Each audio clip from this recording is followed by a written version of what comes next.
мавсими навбатии шоу барномаи озмуни Парвин ба марҳилаи ниҳоии худ мерасад.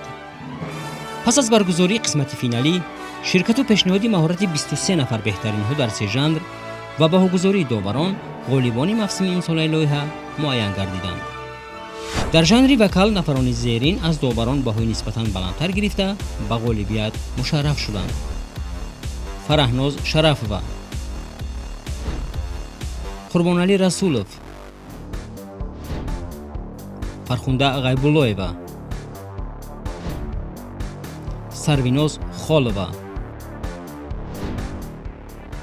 ва Амирҷон Муродов.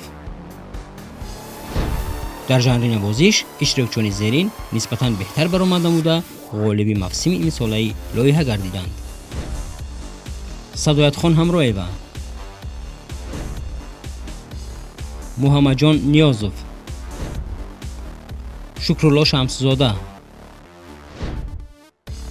Сурайё Акрамова, Умед Алихонов, Муҳаммад Машрабов.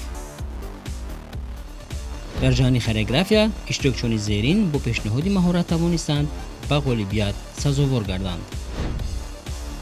Анастасия Орлова,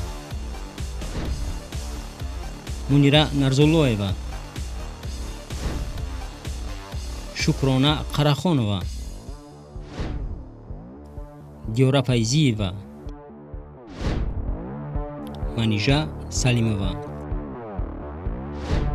пайгири лоиҳаи мо бошед ва пас аз чандин дар яке аз толорҳои пойтахт намоиши консертӣ бо ширкати ғолибони лоиҳа ва маросими бо тантанаи ҷоизасупорӣ баргузор мегардад.